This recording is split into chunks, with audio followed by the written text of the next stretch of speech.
I said, you know what? I'm going to do this because this is a challenge that not many other people are willing to take on. I'm going to feel really good once I accomplish the goal.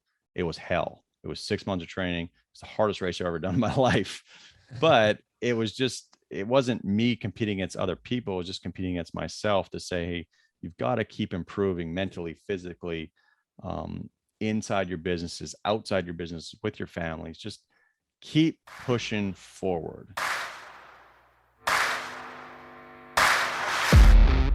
Welcome to the Real Estate Mindset Podcast, hosted by Eric Nelson and brought to you by Wild Oak Capital.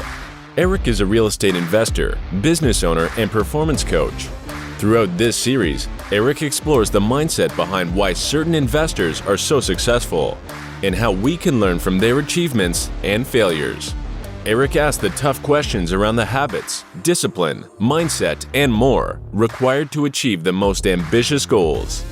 Thank you for being here and enjoy the show. Hey everybody, welcome to Real Estate Mindset Podcast. This is your host, Eric Nelson. Tonight I have someone super fun. I actually interviewed his partner maybe a couple months back, but Brandon, I'm not even going to try on your last name, so I'm going to let you say it, but thank you so much for being here. Appreciate your time. You got it, Eric. It's Magierowski, hard G. Oh, a lot that's of people easy. say Madge, but it's Magierowski. I appreciate you having me. Yeah. So, same thing I always do. Can you give us kind of your background, where you're from, what you used to do or still do, and then what brought you to real estate? Sure. Yeah. Back in 2004, I was recruited down actually from Canada. I'm originally from Alberta, Canada. I was recruited down to play baseball at LSU Shreveport. There was a little bridge built there between the head coach and my junior college coach back in Canada. Opportunity to come down south, live up my dream of playing college baseball. I played 3 years. I graduated. I ended up meeting who was now my wife during that time.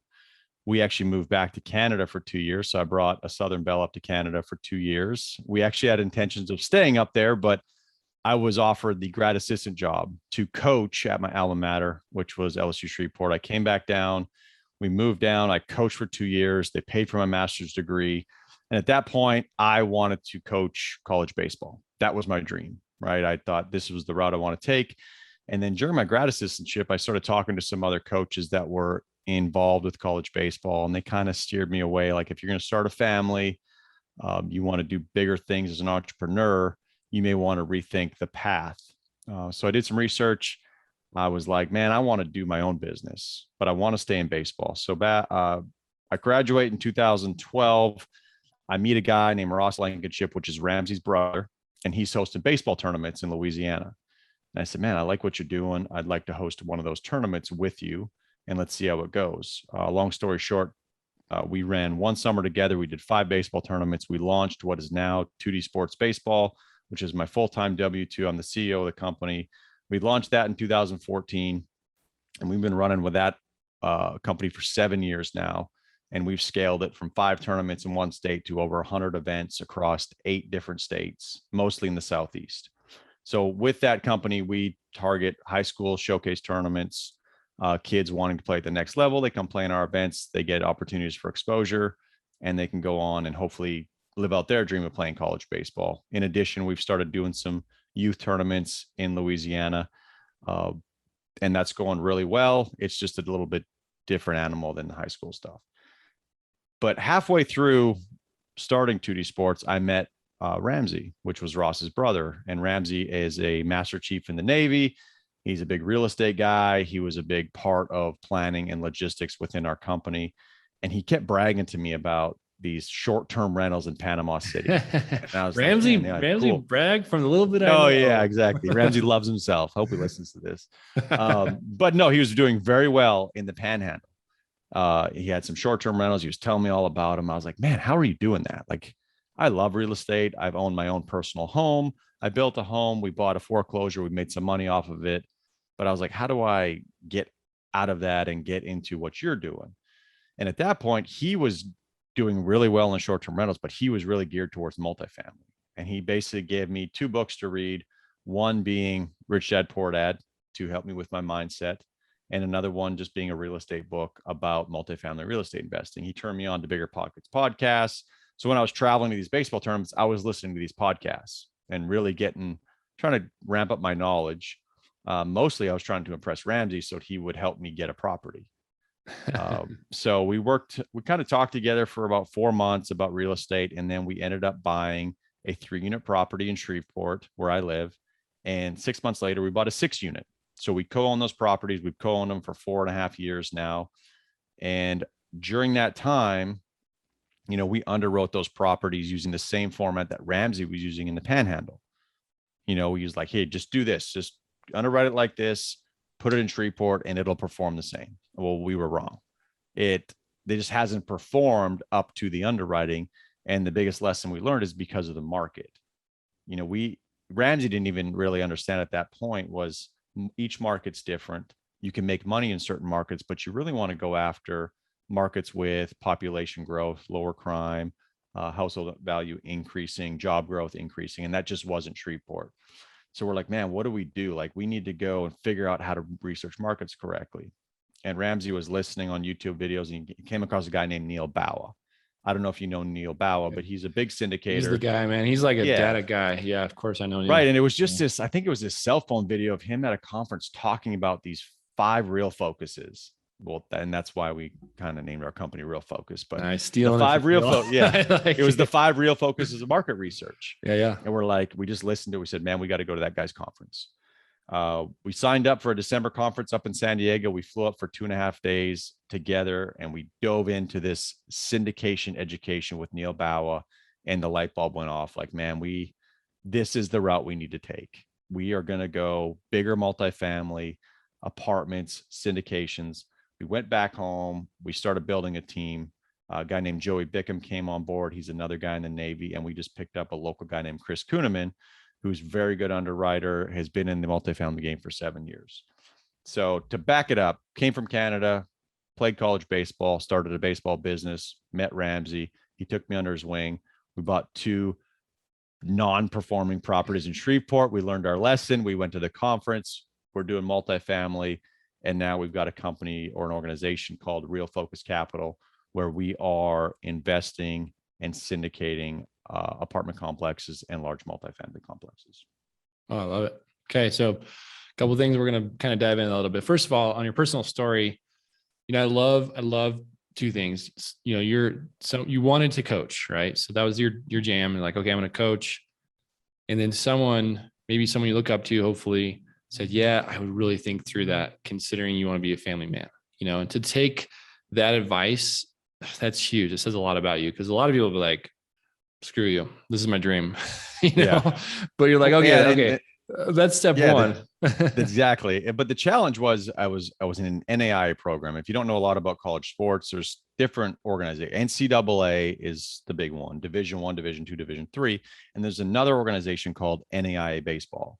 Essentially, it was created because a lot of kids in NCAA Division I, couldn't pass their classes, maybe got injured and lost their eligibility, whatever it was. And there was this another organization where these kids could come over and play, and the rules were a little bit lax, but the competition level is really high. But the difference is that if you want to coach and really make a good living coaching, you need to be at the Division I or Division II level of NCAA. And you need to be willing to move around with your family, take low-paying jobs, volunteer jobs. And it was just a long path. And I saw the path ahead, and I kind of just hit the brakes and said, I need to rethink this. I love baseball. I love coaching, but I also want to kind of adjust my family tree. I want to build generational wealth. And I'm not going to do that through coaching college baseball unless I was willing to take the 10 to 15 year path to the Division I level. Yeah, no, I love it. I mean, kind of the point I was making was, to kind of give up more or less that particular dream. And I know you just kind of rolled through why maybe that wasn't so crazy to give it up, but it's still your path, right? And you decided not to. So good on you, because a lot of people will not have the ability to do that. Right. And then the second part would be like, I'm struggling with how to say this, but you still found a way to be within that passion. You're like, okay, I love baseball, can't necessarily be a coach. How can I monetize it? And that's like the entrepreneurial spirit, right? Because you find something you love, and then you're like, okay, how can I make money? So those are kind of the two nuggets I took out of that kind of whole bit. So yeah, Neil Bao he's one of the smartest guys out there for sure. He absolutely knows what he's talking about. So can you tell us a little bit about what you guys gained from that? Are you still kind of not knowing his program? Are you still kind of in a mastermind, a group with him, or was it like a training and then you kind of cruise with the info? Yeah. So they did what I loved about the conference. Number one, there's no upsells. It wasn't come to this conference. We'll give you a little bit of information and then you pay 15, 20 grand to get the rest. It was like, here's the price tag. You're going to get from A to Z how to syndicate apartments, even to the point where he was talking about how to brand your syndication business. And they recorded everything. And you got those recordings for a whole year. So what we did was we went back and we had access to the recordings and we'd pick and choose what we wanted to watch as we were trying to build our own business.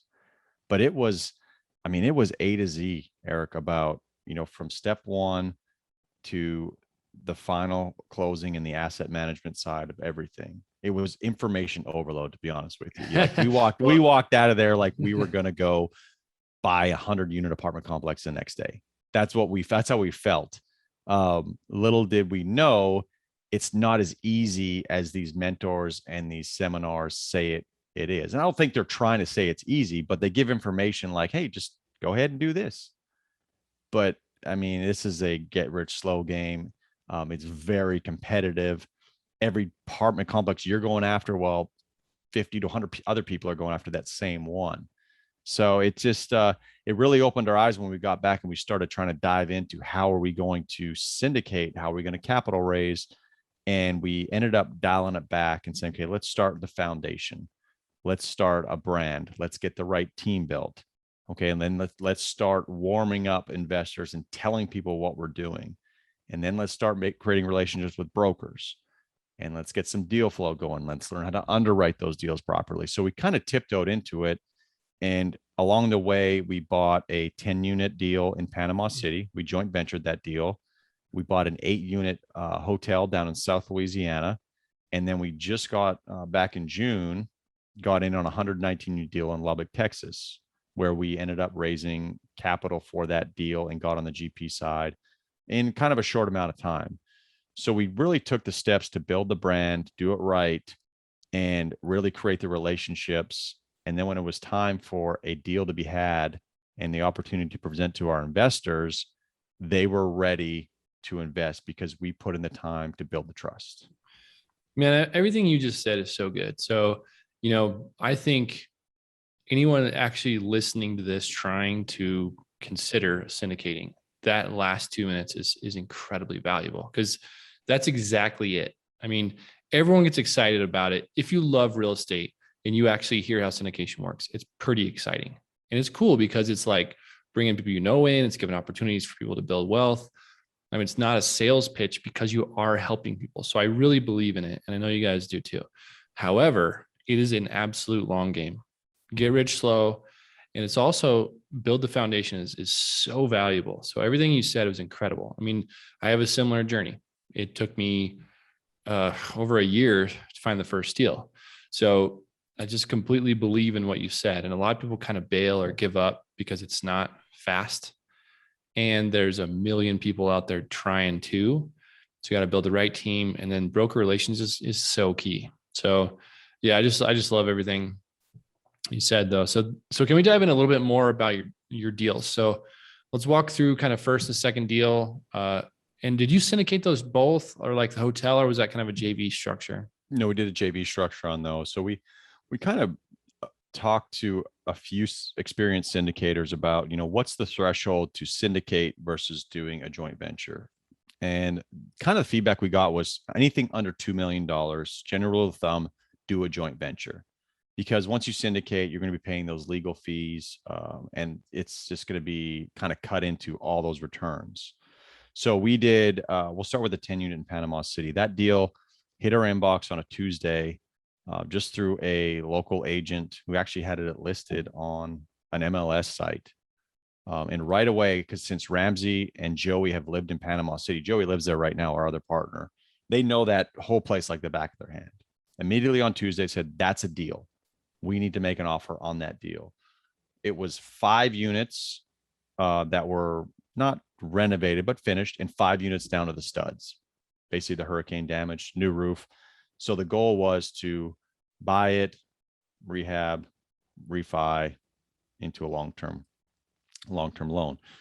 Tuesday, we underwrote it that day. We put an initial offer in that evening at 5 o'clock. The next day, best and final was due the next day by 5 o'clock, and there was already 20 offers on the table. Well, you knew it was a deal. Dang, that's we knew it was a fast. deal. We went back and forth we ran the numbers about, what's the max we can offer to still hit the returns we want to hit.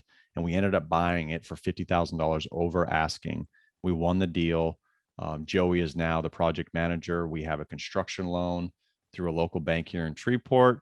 We plan that construction to be completed in 4 months. We will refi out of that, get all of our money back. We bought it in cash. 4 people put cash together and bought it. Sorry, I left that part out. Pretty important. Yeah. It was a cash deal only. I left that out, but we will go in, we'll renovate it, refi out of it into a long-term, get our capital back, and it'll be a cash flowing asset because that property is a veterans facility. A government assisted veterans basically live in that apartment, the 10 units. And then the next deal was an 8 Well, hang unit. on real quick before we jump on. Sorry, go ahead. So when you say cash, did you actually close in cash and then get your construction loan? Mm-hmm. Okay. Yeah, we closed in cash we closed in 8 days. Oh, and yeah, we had to do, it was a fast closing. The guy wanted cash and a fast closing. Basically, I think he got his insurance money and it was like, I'm good. Let me sell this thing. Let's get out of it. He was really great to work with, a really great owner. But yeah, we bought it in cash. We got the 5 units performing during that time. We went to the bank. They did the appraisal. They gave us the construction loan. And now I think they're starting construction. They started just last week. Man, that is cool. Okay. Very, very cool story. Also exceptionally risky. I mean, you guys put your cash in there and you really trusted the bank to come through. So yeah, I love it. And actually one of the investors in the deal was outside of the Real Focus group. It was a colleague of mine that I had been telling about what we're trying to do, basically telling him, hey, we're trying to syndicate apartments. There's cash flow opportunities, tax advantages, built the trust. We showed him the deal. He put his money in pretty quickly. Like this is what he wants to do. Well, he had no choice, man. You had 8 days. Right. That's it. Yeah. He had 8 days to get it done. But yeah, we got it done. And here's the deal. Like we were looking for large apartment complexes at that time. Like everybody's looking for that, 60, 70 unit plus deals. So you can have on-site management. And this was just a deal that hit our inbox, and we're not going to ignore cash flowing deals, especially early on in our infancy of doing this. And that's why we did this 10 unit deal. And that's why we bought the 8 unit hotel in South Louisiana, because we want the name of the game is cash flow, passive income and cash flow. And as we're looking for large apartment complexes, there's going to be some low hanging fruit that comes our way in our wheelhouse that we can execute on a joint venture level. And we're going to take advantage of that. Oh, I love it. No, so I think, I can't really talk too much about it, but a couple of deals on the way, larger syndicated deals, but we're doing the same thing. So the smaller ones I can talk about, right? So bought an 8-plex with 2 partners. It's been amazing. Great guys to work with. One investor who kind of was like, wants to learn and build a relationship. Great friend of mine to work with, and my brother. So we're like, yeah, you know what? Sweet deal. And it has been. It's been a great deal. We're kind of like figuring that deal out. Just about to close on 6 more in 3 days, 2 more to follow right behind that. So kind of, I love that style of being like, you know what, this is going to be kind of our main zone, but like you said, low hanging fruit. There's no reason to ignore it. Right. So let's keep our eyes open for those things. So I love you guys' style. So especially if you have a handful of investors that are really hot that want a deal. Like you said, it may take a year or a year and a half to get that first large syndication to present to them. But if you have an 8 to 10 unit deal that they can put cash into and get good returns and be on the joint venture side of things, I mean, they're going to jump all over that. They want what you want, cash flowing opportunities. Absolutely. Completely agree. I think, there's always like the old saying, like, well, the 4-plex is the same amount of work as the 40 unit or the 100 unit. I'm like, kind of not really, first of all. And second of all, sometimes those 4 units, especially in a joint venture, if there's one investor, produce better income, So I think there's a little bit of both, right? So I love that you guys have your eyes open. So I'll stop grilling you on the first one. We can move No, on it's to the good. hotel. Yeah. Yeah. So the hotel's in South Louisiana, little town, lake town called Lake Arthur, Louisiana. And this deal came about because of we had a mentor early on. Actually, this past year, we hired a mentor for 6 months. And the first thing he told us is stop hiding and start telling people what you're up to. Love that. Because we were building this just real focus and we wanted to syndicate apartments, but we're kind of, we're very humble and don't want to sit there and be like, brag to people like, hey, we're big time real estate investors. And he's like, no, you don't have to do that. All you have to do is start telling your family and friends what you're doing. For the longest time, everyone looked at me as a baseball guy. That's what I do. I've been doing it for 7 years. I played college baseball. I coach college baseball. That's what I do for a living. And when I tell them, oh, by the way, I also have a real estate company on the side, and this is what we're doing, they go, whoa, I didn't know you did that. And then the next time they talk to one of their friends, hey, did you know that Brandon does real estate or Ramsey does real estate too? No, I didn't know that. I'm interested in that. That's how you build, a pipeline of a network of potential investors. So what happened on the hotel, to kind of wind back to that, we started telling people what we're up to. Ramsey's high school friend, her mom and dad, who passed away, owned this hotel in Lake Arthur. It was an old bank that 7 years ago, they converted it, an old bank, into an 8-unit hotel. They put $600,000 of CapEx into it. They built it up. It's a very unique stay.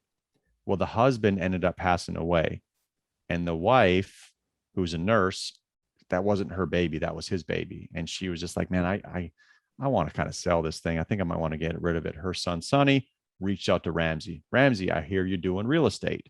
Are you interested in this property?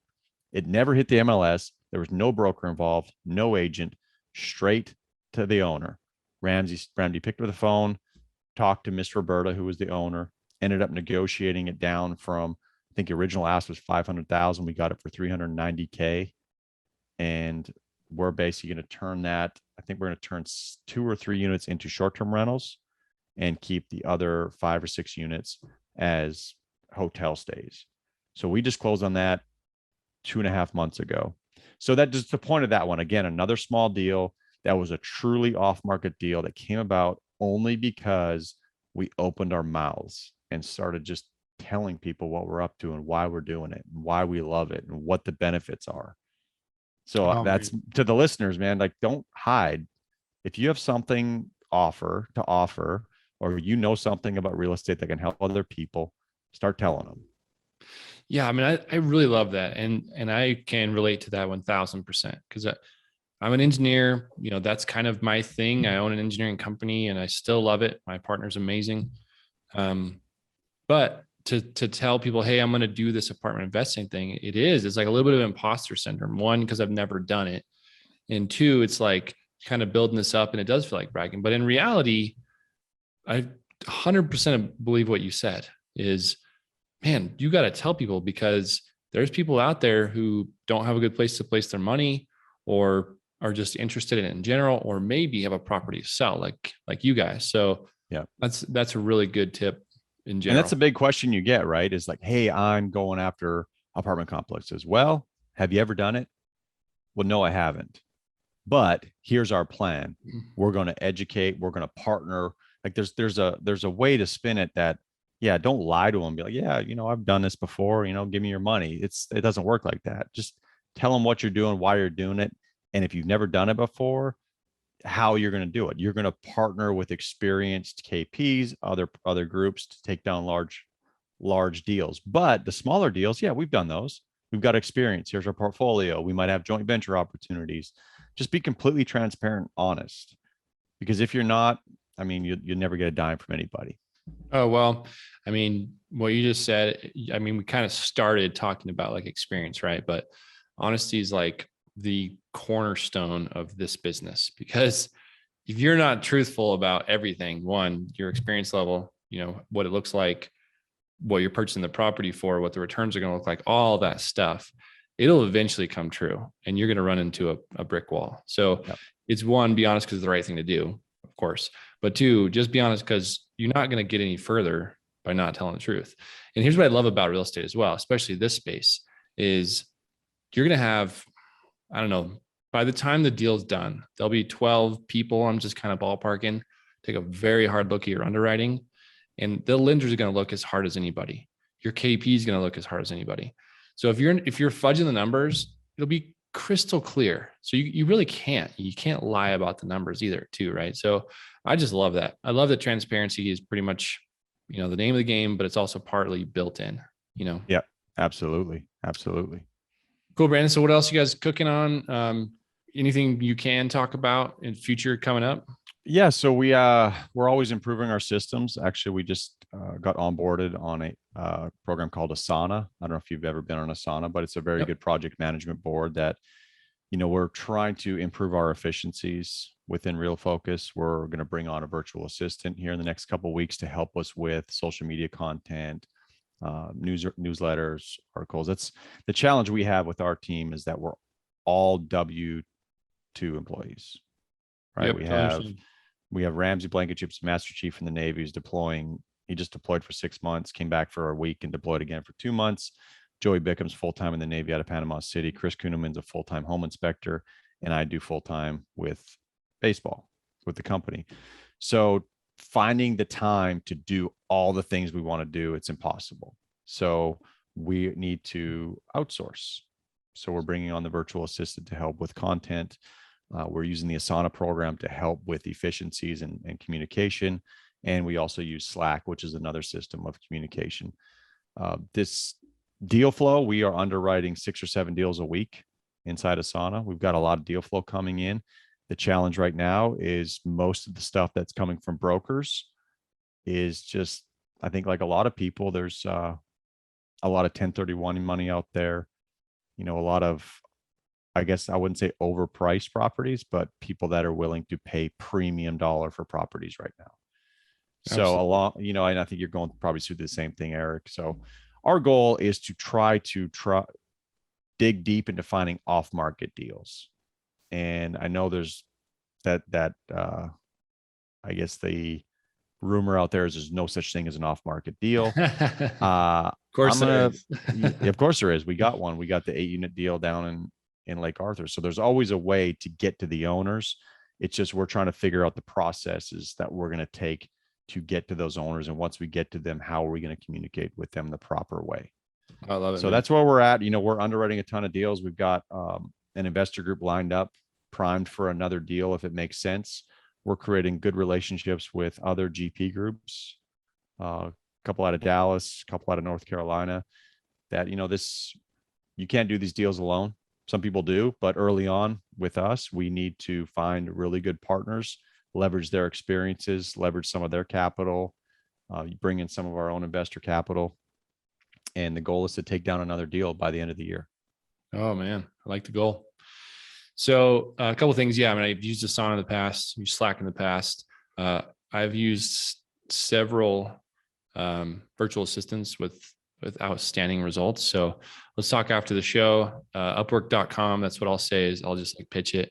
To me, it's my favorite place to hire that type of person. But do you still use a VA? Yeah. Intermittently. I hired a full-time marketing group. They're local. Okay. So they're not really a VA per se. They just focus specifically on, content and stuff. And they're awesome. So again, we can talk offline. I'd love to talk to you about it some more, but yeah, it's cool to see the systems grow. And then, I wasn't actually going to pitch this, but you guys, and maybe it's Ramsey's Facebook group for podcast guests is so good. So it's just one more tool, one more system. I love you guys forward thinking. That's kind of the way to go. And the future is find ways to make it more efficient. Yeah. And that was on those Facebook groups, we were diving into mastermind groups and apartment syndications group and the magic of multifamily, Neil Bauer's group. And what Neil told us at the conference is you got to get on podcasts. And then we're sitting there going, okay, how the hell do you get on a podcast? Where's the platform other than just creeping people on LinkedIn and message them and be like, hey, this is who I am. This is who I am.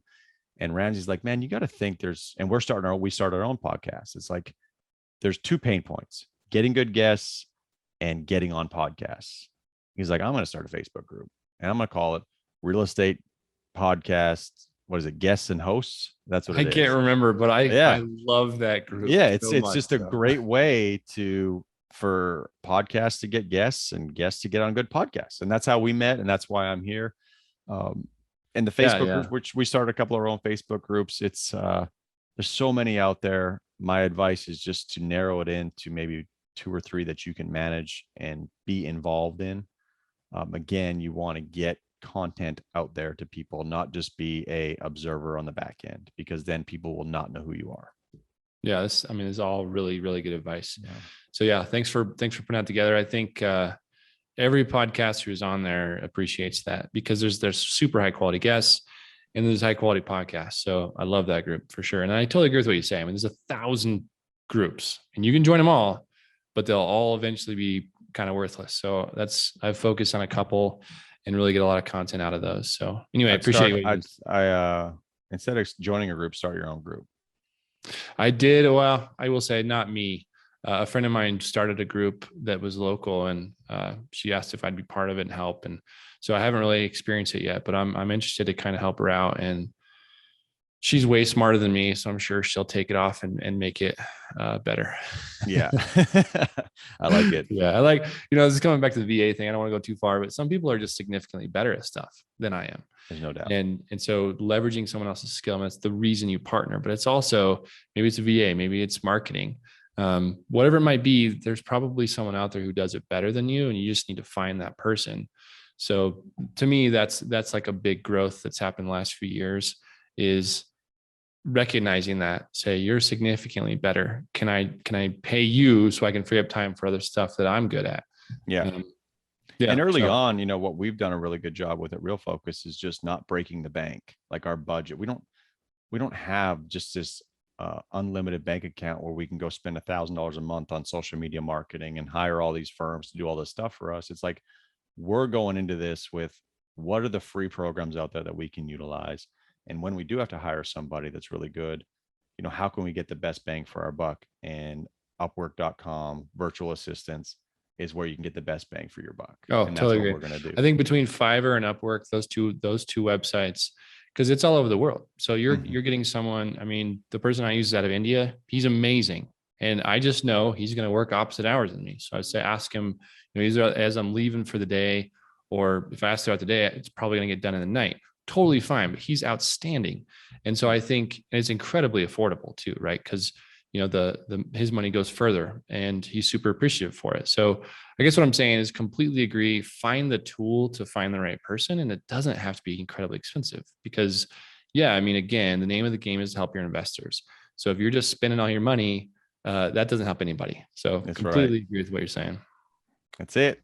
Cool. Couple more personal questions, and then we'll kind of dive into the mindset stuff. But you guys talk about being W-2 employees. Maybe you're willing to talk about it. Maybe you're not. Do you have goals to leave that, or you guys want to kind of hang around W-2 land for as long as you can, or kind of what's your long-term vision for, your baseball stuff? Yeah. So, I can speak probably on Ramsey and Joey. I think Ramsey has 5 or 6 years left in the Navy, and Joey's on that same path. So we're trying to build a portfolio and a reputation that in that 5 or 6 year mark, one or both of those guys can go full time on Real Focus. Because the things we could do as a team, if we were all full time on this, and we could accelerate our growth very, very quickly. But we have families to think about, other colleagues to think about. That me and my team have built this baseball business up, and it is growing year after year. I have no intention of leaving that. Ramsey's the same way. He's been in the military for 15 years, and Joey, they're not going to leave early unless there's a real reason to. If we accelerate this thing in 3 to 4 years and we have all this passive income coming in, and it makes sense for our families to step away from the W-2 and go full-time real estate, then we'll do that. But for the time being, we're just building this thing brick by brick, meeting new people, doing the podcast, trying to improve our own efficiencies within our organization, so that in that 5-6 year mark, we are primed, oiled machine, and we're ready to turn it on. Awesome. Yeah, I mean, I think it's cool to not be forced out. There's some people who are super, super desperate to get out, or, and I understand that that's the position you're in, and you got to push. Fortunately, it sounds like we're kind of in a similar position for me. I don't have any huge speed or desire to run away. I think my goal is to have more time. So whatever that looks like, that's really kind of the ultimate goal, because I'm not a driven by money person. I'm driven by a time person. And so I think we have a similar path. I'd love to ask that question though. Cool. It's kind of a good transition into your podcast. We just mentioned it. Tell us about your podcast. How's it going? What was it like to start one? I want to hear your experience. Yeah. So Ramsey and I had we did a little baseball podcast 4 years ago, and it was a lot of fun. And then Ramsey deployed, and we just kind of let it fizzle away. We always had after we went to that Neil Bawa conference and he talked about podcasts, we always said, we need to do a podcast. We need to do a podcast. And one day I think Ramsey was deployed in Guam. No, I think he was in Bahrain, whatever it was, his 6-month deployment. He just sent a message to the group that said Gorilla State Podcast. And at first I didn't really understand it. I was like, what is it? And Joey said, he said, Go Real Estate Podcast. So there's a little play on words in there. And then Ramsey set this wicked logo with this gorilla head. And I was like, I'm in, let's go. So we're like, what's the premise? What are we going to do? Everyone does these real estate podcasts. And it just came down to, we just want what we call the ground pounding truth about what it takes to be successful in real estate. No fluff, no bullshit, no sales pitches, like just the truth. Like, what are your faults? Where you made mistakes? How can people learn from you? What have you done well? And just try to keep it free flowing conversation versus a, set of interview questions, cookie cutter, like some podcasts are. We've done 18 interviews to date. We just launched a podcast a couple of weeks ago. We're releasing a podcast a week. This all sounds like it's been just this smooth, wonderful deal, but it's not. It has, man. This is the fluff podcast. It's super easy. It's super easy. You just turn on the mic and you record and you're done. So we had to figure out who's going to edit them. Do we have the budget to edit them? How are we going to release it? So we've got the editor in place. They've done a really good job getting the pieces together. Now we need to bring on the VA so we can promote the people that have been on our podcast and promote what they have to say and educate other people about, the teachings of these masters in real estate. We got anywhere from beginners to experts. But the goal is to just continue down that path and go an episode a week. And it's helped us generate some really good relationships with experienced syndicators. It forced Ramsey to create the Facebook group that has led to some other, a bigger network of other podcasters. So where's it going to go? I don't know, but I love the premise behind it about just the truth. Cut the fluff, cut the crap, and let's just get down to it. So you've recorded 18 and sounds like you launched 2. Is that right? We've launched 5. 6 is coming up next week. It's kind of nice to get ahead and not have to kind of chase your tail on that. So good call. And then, I have a similar path, right? So I don't edit my podcast. It's not something I'm good at. Again, I'm like leverage someone else's skill. And then kind of exactly what you said. I mean, that's kind of the reason for the marketing is say, hey, these people are super smart. And I am just blessed and lucky to have an hour with someone who has something valuable to add. How can I get the word out? And so I guess I might as well give a shout out to Kate and Kelsey with Psych Digital. They're the marketing. They do all of it. And it's to me, it's incredible. But yeah. I mean, it's all like, it's a team, right? They have to ask me generally what we want to say, then they'll show me. And I always have edits every month. It's really kind of the heart from me, but the look and style from them. And that's what they crush. And they're just smarter, about that in general. So I'm in love with what you're just saying is do what you do best. And then, outsource. And again, it doesn't have to be incredibly expensive to find high quality people.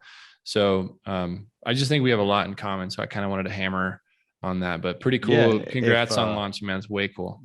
Yeah. Thanks, man. And again, all the listeners out there, if you want to be on a podcast, just get your name out there. If you have something to offer, start talking about it. Cause I've been on a few podcasts. I want to get on more, but what this does is just gains experience in talking about what you're doing. so many times we're all caught behind the computer or reading a book, and we're never able to really, elaborate on our thoughts. And yeah, some you may not speak perfectly, or you may not get it out how you want to get it out, but I promise the more you do it and the more you talk about it, the better you're going to get at it. I mean, that's common sense. I mean, yep. I totally agree. I will never not mumble. It's kind of my thing. Right. And I've tried to get better. It's also good to be authentic, but yeah, every episode, I feel like I'm gaining a little bit of skill, and that's just part of the game. You're right. I mean, you're just going to get better. So if you're on podcasts, which I love being a guest, it's fun to do that as well. It's also a similar story. You get to talk with someone knowledgeable. They're asking you stuff, and it's cool to be real. So I love the premise of your podcast. Can't wait to listen to it. I appreciate it, man. Right on. So we're going to shift gears here. We're going to jump over to the mindset portion of this. Not that the rest hasn't been, but specifically kind of some questions I ask each guest. So the first question is, do you have a morning routine? I do. So I don't know if you've read the book Miracle Morning, but I am a big proponent of Miracle Morning. If you haven't read it, read it, or just listen to the audio version. I actually listened to that audio version on my drive back from that conference, the Neil Babel conference. Man, you jammed a lot into that week. You should have seen how excited I was, right? I was like, I'm going to do everything. And then he talked about Miracle Morning. I listened to it, but yeah, so I do the Miracle Morning, and I do a little, I guess, hybrid of it, my own version of it, but I get up 4:30 in the morning. I do 5 minutes of silence, 10 minutes of meditation. I read 10 pages. I do a little bit of writing. I'm not a huge hand writer, but I just write some quotes or some motivational stuff in a journal.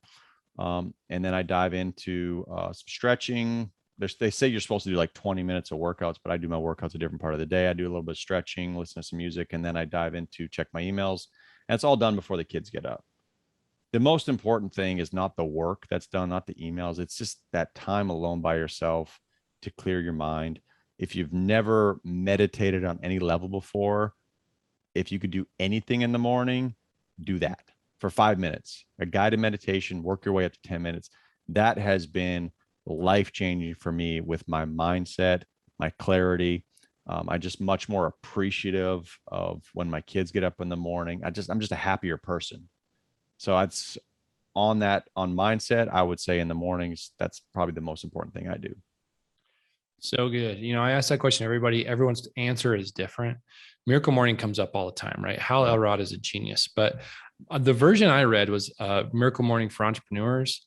And the co-author is the author of, I'm going to botch this. What is it? It's like your vision for the future. Okay. Vivid vision. That's what it is.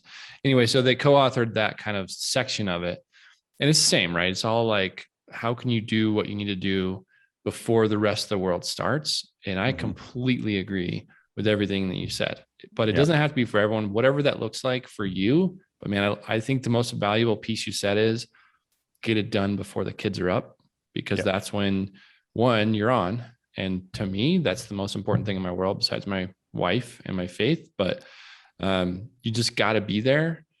And if you have that time before them, it's so valuable. So I'm just loving what you're saying. Yeah. And just to piggyback off of that, a challenge is well, how do you get up at 4:30 or 5 a.m., whatever your time is? And the trick, and I think I read this in the book or maybe on one of the blogs about the Miracle Morning, was the night before you go to bed, be excited to get up. Don't dread getting up. Be excited for the challenge. And, I just set a goal that I'm not going to hit my snooze button from Monday through Friday at whatever, 4:30 or 4:45 one night, whenever that alarm goes off. There's no snooze. It's get up. I actually get up. I brush my teeth. And that's the first thing I do first. I think that's in the book too. I don't know. It's just kind of weird. I think it is in the book. It's something I do. Ramsey told me, he's like, the first thing you got to do is brush your teeth. And I was like, okay. So I did it. And I was like, oh, it kind of works. But yeah, just be excited to get up the night before. Don't dread it. And then on the weekends, I sleep on the weekends. I try to just give myself a little bit of a break on the Miracle Morning stuff. Oh, so good, man. That was awesome. That kind of leads into the next thing, actually, is what books are you reading, or what books can you recommend? So right now I'm reading Clockwork by Michael Magierowski. I can't even say his last name, but he's the author of Profit First. And I'm only a couple chapters into it. But it's basically, the premise behind it is to work on your business, not in your business. And he kind of teaches you how to set up efficiencies and platforms within your business and using software and mindset to basically let your business run itself. And I'm gearing that towards the baseball business more because I am so heavily involved in every little department within that baseball business. And we've got people in place that can do the work. And I'm not necessarily a micromanager. I just want to be involved so much. But this book is teaching me to take a step back, empower those people. As long as the systems are in place, the business will run. And the second book I actually just got in the mail today, is Rich Dad's Rich Kid, Smart Kid. I don't know if you've seen it before. No, I didn't know there was that. That's cool. Yeah. Give your child a financial head start. I've read the first 10 pages and I'm hooked. At first I thought it was a book for my kid, but it's a little too advanced. So it's actually, it just teaches you, it's the first 10 pages were kind of about how our education system is so outdated, and you have to relearn information every 18 months or you're going to fall behind, and they're not teaching that in the schools. And this book is just going to give you some ideas on how to teach your kids about finances, about money, how it works, because the education system isn't going to do that for you. Yeah. And I think, money, for whatever reason in our society, is kind of this faux pas thing. People don't want to talk about it. And it's hard. It's hard to talk to your kids, hard to talk to your friends, family about it, because it's just not a topic people like to discuss for, whatever reason, better or worse. But it's your job as a parent to break that cycle. So I've never heard of that book. That's way cool. So I'll check it out. Yeah, it's Robert Kiyosaki. So he's the one who did, Rich Dad, Poor Dad. So he's got one for kids. I'm looking forward to diving into it because my kids are really young, but I just want to educate them. And no fault of my parents, but we didn't talk about money growing up. It just wasn't a thing, right? You didn't tell people how much you made. You didn't tell them what you were spending. Everything was a secret. And I think that was just how they were raised. And I want to raise my kids to understand how money works, but also be respectful of different classes of people that, there's very wealthy people all the way down to people in poverty. They just need to understand how the money works and how to avoid getting into certain situations. Yeah, I think I'd add on to that is how to use money for the several tools it can be. And speaking of classes, it's my opinion that we have a duty and a responsibility to help too. It's like, I've talked about this a handful of times on the show. It's a little uncomfortable to say out loud, but if you're born in the United States, you have a ticket that you didn't earn. You were just born here. And lots of people don't have that same opportunity. So the ability to give back and really understand what that looks like, that's part of why I love travel. So I love that you're going to teach your kids about that stuff too. It's pretty close to my heart, is to use money as a tool, for what drives you. Yeah. And it's not a book about how to get rich, right? It's not a book about, hey, read this book when you're a kid so you can be rich when you're 20. It's about just the foundation of, how money works, and the importance of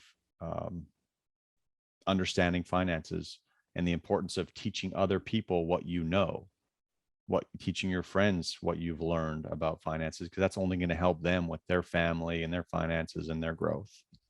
Awesome. Right on. So the next one is, you kind of touched on Neil, and you also mentioned this, your 6-month mentor. But the question is, have you had a coach or mentor in the past, and was it worth the investment? Yeah, we did. We actually had a mentor for 6 months. His name was Tim Kelly with Active Duty Passive Income. It was the best money we've ever spent, because we were in a situation where we understood what we wanted to do. We had no idea which direction to take next.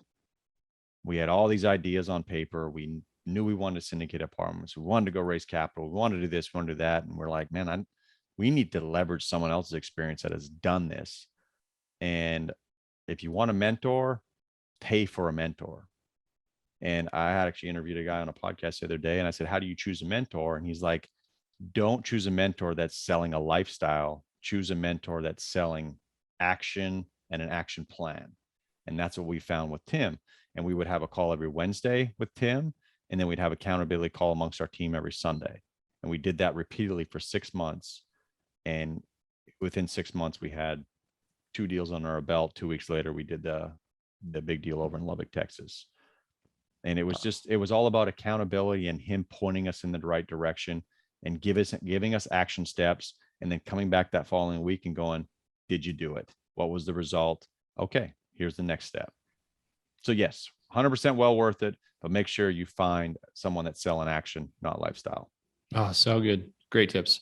Completely agree with everything you said. I mean, I love it. I love coaching, and it's usually worth the money. If you do what if they do kind of the plan they're laying out, right? You're not paying someone to do it for you, and also find someone that connects with you, find someone you can have a relationship with. But yeah, it gets uncomfortable at times because they might call you out, and that's what a good coach will do. That's it. So.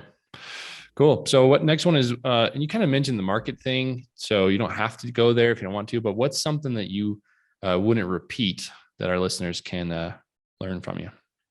Repeat from You would from not real estate? repeat. Basically, what's a mistake that you've done that you wouldn't do again? Bought in the wrong market. Yeah. I mean, That's it. I mean, the first thing we do when we get a deal, does it pass or fail the market? Number one, it could be the best deal in the world. In the wrong market or the wrong submarket, it'll never perform because no one's moving to that area. There's no job growth in that area. Household value is stagnant. Household income is stagnant. I mean, if you're playing for cash flow, you want an area where population is growing, job growth is growing, household value is increasing, because then you're going to have some appreciation on the property. So market, number one, without a doubt, biggest mistake we made. Yeah, I love you. I love that you can be real about it. It's kind of like your podcast, right? It's like sometimes it just is what it is. You guys made a mistake. Well, and that's what I would encourage, you know. Other syndicators and other people to do is tell people about your failures. Like, everyone wants to come on these podcasts and talk about how great they are and how many deals they've done and how many doors they've done. Well, maybe I'm not bragging about that because we haven't done a lot, but I'm always going to come back to the mistakes that we made and tell people about them because I don't want them to make the same mistake. When people tell me they're going to buy multifamily in Shreveport, I say, do not buy multifamily in Shreveport. Is there money to be made in Shreveport? Absolutely.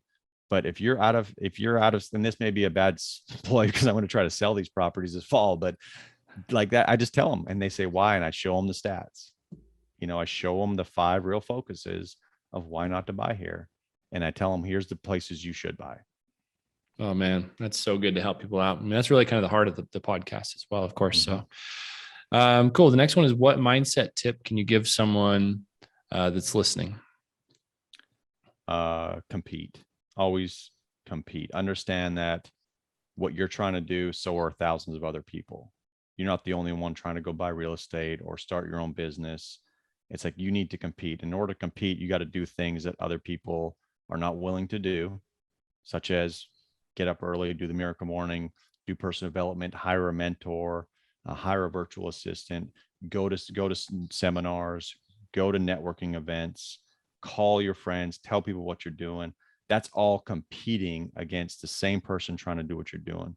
Because in the end, that property, like I said, you're trying to buy, 100 other people are trying to buy the same thing. So what are you doing different from them from a capital raising standpoint, from a branding standpoint? So that broker and that owner picks you to purchase that deal. Oh, that's awesome. Love the tip. All right. Next one is, there's 2 left. It's kind of a 2-part thing here. What is your definition of success? Oh, that's a loaded question, isn't it? That's why I like it. And also everyone has a different answer. And also there is no answer. I'll give you a little cheat. I mean, there's no right answer. I just I like it because everyone has their own perception and own answer in the time that they are of their life. Right. So anyway, sorry to give you all the cheats, but what's your definition of success? Definition of success for me is the ability to wake up in the morning before you go to bed at night and look yourself in the mirror and be proud of what you see. And it may not, the result, you don't have to have 500 units under your belt. There's other things in life that are more important than business and money. That comes down to family, the way you treat your friends, the way you treat your family, everyone's going to make mistakes. Have you, asked for forgiveness of those mistakes? Have you been honest with people about, the mistakes you've made? Are you transferring blame to others? It's just the ability to go look yourself in the mirror and say, man, I'm doing everything I can for my family, for my business, for my partners, for my friends. And I'm proud of that. And there's going to be days when you look yourself in the mirror and be like, man, I was a piece of shit today. I got to be better tomorrow. That's success. You're always driving forward to improve. And we always talk in our group, you're going to have bad days. You're going to have really good days where you get a lot done, but you're going to have days when you wake up and you don't feel very good. Those are the days where you need to do something to move the needle forward.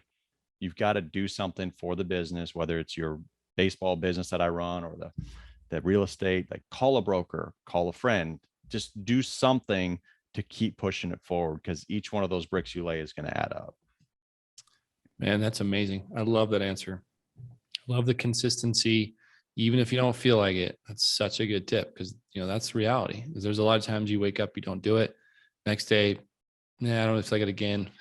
And then you start a pattern. Yeah. And that's back to competing, right? Because when you're not doing it, somebody else is. Oh yeah. So good. Just remember that.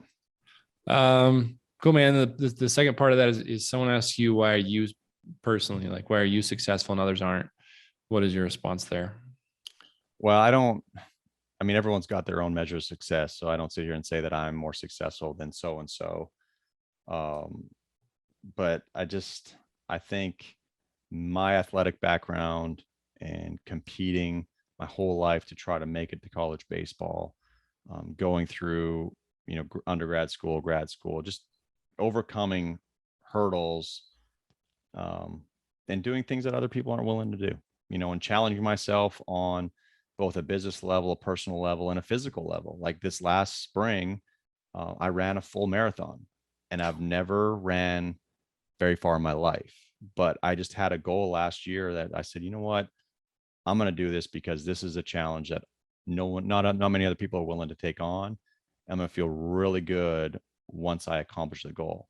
It was hell. It was 6 months of training. It's the hardest race I've ever done in my life, but it wasn't me competing against other people. It was just competing against myself to say, hey, you've got to keep improving mentally, physically, inside your businesses, outside your business, with your families. Just keep pushing forward and don't be stagnant, and success will find you. If you keep doing that, success will find you. Yeah. Oh man, such good stuff. So Brandon, it's been an amazing show. So much good stuff in here. I appreciate your time. Final question is, how can people find you? Yeah. Brandon at realfocus.org. Our website is realfocus.org. You can find our team on there. We've got a great team. They really didn't get into much of that, but I'm just so proud of what we've built on a team level. We have a lot of fun what we're doing, and we're very geared in the same direction with multifamily. And then you can find our podcast on there as well, Real Estate Investing Podcast. Awesome. Well, thank you again for being here. Can't wait to learn more and get to know you more, but thanks for your time. You got it, man. Thanks, Eric. Thank you for listening to this episode of the Real Estate Mindset Podcast. If you've enjoyed the content today, please follow this show wherever you listen to podcasts. And don't forget to head over to wildoakcapital.com for more information or to connect with Eric directly. Please take a moment to leave a review or tell a friend about what you've listened to today. We hope you'll tune in again soon.